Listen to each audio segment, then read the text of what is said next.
अनुसन्धान आयोगको अनुसन्धान अन्ततः भिजिट भिसाका नाममा भइरहेको मानव तस्करीमा मुछिएका गृहमन्त्री रमेश लेखक सत्ताको बलमा अख्तियार दुरुपयोग अनुसन्धान आयोगको अनुसन्धान समेत प्रभावित पार्ने प्रयासबाट विफल भएका छन्। आफूमाथि समेत हुन सक्ने सम्भावित अनुसन्धानलाई नै हस्तक्षेप गर्ने उनको प्रयास अहिले अख्तियारका पदाधिकारीहरूले नै आपत्ति जनाएपछि विफल भएको हो।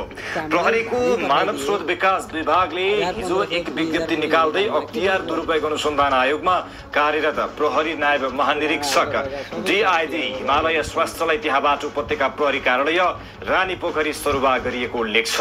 सही प्रकरण छानबिन गरिरहेका डीआईजी हिमालय कुमार श्रेष्ठलाई उनले अचानक सरुवा गरेर अनुसन्धान प्रभावित पार्ने प्रयास गरेको आरोप लागेको थियो, तर चौतर्फी विरोध र अख्तियारको असहमतिपछि सो सरुवा फिर्ता गरिएको छ। नाम गीता बराल हो, माडी नगरपालिका लक्ष्मी निवास बस्छु। मलाई चाहिँ पेट दुख्ने, बमिट हुने, ग्यास्ट्रिक थियो। वैदिक आयुर्वेदिकमा गएर औषधि ल्याएर खाएपछि मलाई सन्चो भयो। एक पटक मात्रै ल्याएको औषधिले मलाई ठिक भयो। भिसाको नाममा दैनिक करोडौं असुली भइरहेको खुलेपछि मन्त्री लेखकमाथि अख्तियारले छानबिन गरिरहेको छ भने उनीमाथि राजीनामाको माग पनि छर्किएको छ।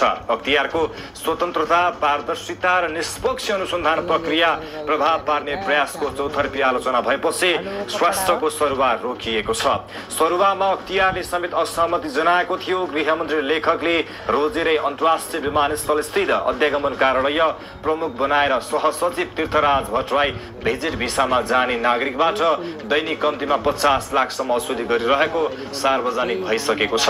यही सूचनाको आधारमा अख्तियारले छानबिन गरिरहेको छ, जसमा डीआईजी श्रेष्ठ पनि संलग्न छन्। प्रहरीले सार्वजनिक गरेको सूचना अनुसार गत मंगलबार 13 जेठको गृहमन्त्री स्तरीय निर्णयबाट डीआईजी श्रेष्ठको सरुवा भएको थियो।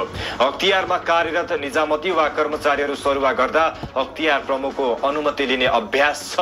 अख्तियारकै प्रमुखको स्वीकृतिमा मात्रै कुनै कर्मचारीलाई त्यहाँ पदस्थापना गरिन्छ भने प्रमुखकै अनुमतिमा मात्रै त्यहाँबाट अन्यत्र सरुवा गर्ने अभ्यास छ। तर मंगलबार डीआईजी श्रेष्ठका बारेमा निर्णय गर्दा गृहमन्त्री लेखकले अख्तियार प्रमुखसँग सरसल्लाह गरेका थिएनन्। प्रहरीकै मानव स्रोत विभागले दोस्रो विज्ञप्ति सार्वजनिक गर्यो। उक्त विज्ञप्तिमा उपत्यका प्रहरी कार्यालय रानीपोखरीमा कार्यरत डीआईजी हिमालय श्रेष्ठलाई अख्तियारमा पदस्थापना गरिएको उल्लेख थियो।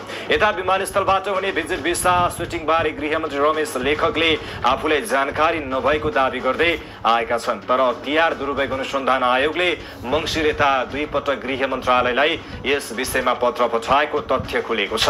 उजुरीका आधारमा आयोगले भिजिट भिसामा देखिएको अनियमितता छानबिन गर्न र समस्या समाधानका लागि गृह मन्त्रालयलाई 2 पटक औपचारिक पत्रचार गरेको स्रोतले जनाएको छ। तर मन्त्रालयले कुनै गम्भीर चासो नदेखाई उल्टो बदनाम र विवादित कर्मचारीलाई पठाएर असुली झनै संस्थागत नै बनाएको